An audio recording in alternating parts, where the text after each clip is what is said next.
విజయవాడలో అర్ధరాత్రి భారీ అగ్ని ప్రమాదం జరిగింది. షార్ట్ సర్క్యూట్తో బెంజ్ సర్కిల్ అగ్రికల్చర్ కార్యాలయంలో మంటల ప్రమాదంలో ఇద్దరు గాయపడ్డారు.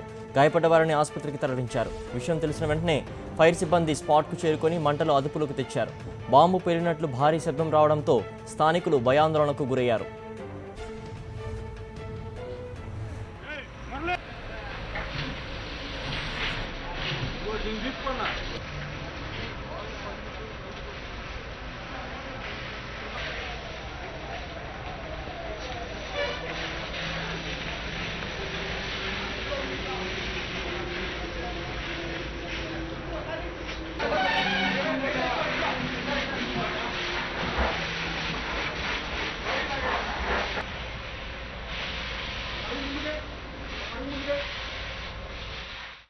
రెండు గంటల 15 నిమిషాలకి ఇక్కడ మన అగ్రికల్చర్ ఆఫీసర్ యొక్క కింద ఉండేటువంటి కోర క్లాత్ షోరూమ్ దగ్గర ఫైర్ అవుతుందని చెప్పిన సమాచారం రావడం జరిగింది.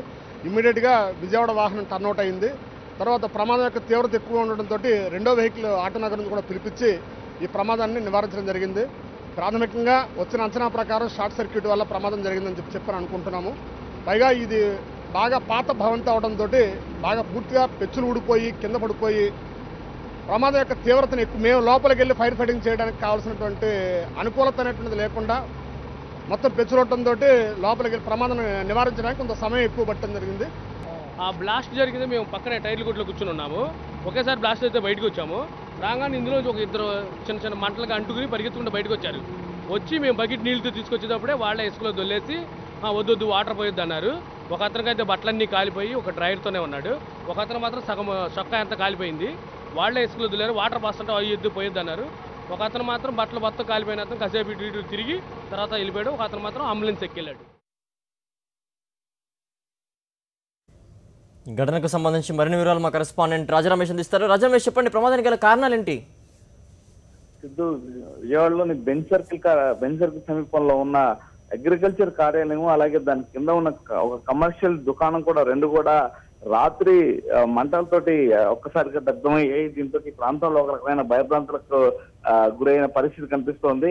ప్రధానంగా ఈ ప్రాంతంలో మొదటి అంతస్తు అగ్రికల్చర్ కార్యాలయం నిర్వహిస్తున్నారు. క్రింద కమర్షియల్ కాంప్లెక్స్ ఉంది. దాని కింద వివిధ రకమైన దుకాణాలు ఉన్నాయి. అయితే రాత్రి ఉన్నటువంటి ఒక్కసారిగా పెద్ద శబ్దంతో మంటలు చెలరేగిపోయాయి. దాంతో చుట్టుపక్కల వాళ్ళు కూడా గమనించి వెంటనే ఫైర్ సిబ్బందికి కూడా సమాచారం అందజేశారు. అయితే ఫైర్ సిబ్బంది వచ్చే లోపే మంటలు తీవ్రంగా ప్రజ్వరిల్లాయి. దాదాపుగా ఆత్మ అని అంటే అగ్రికల్చర్ కి సంబంధించి శాస్త్రీయ పద్ధతుల్లో నిర్వహించాల్సిన సాగు విధానాల మీద ఈ కార్యాలయం ద్వారా సిబ్బంది రైతులకు అవగాహన కల్పిస్తూ ఉంటారు. ఈ కార్యాలయంలో మంటలు చెలరేగడంతో మొత్తం కార్యాలయంలో ఉన్న రికార్డ్స్ అలాగే ఫర్నిచర్ అన్ని పూర్తిగా దగ్ధమయ్యాయి. అలాగే కార్యాలయం కింద ఉన్న టైల్స్ షాప్ కూడా పూర్తిగా దగ్ధమైంది.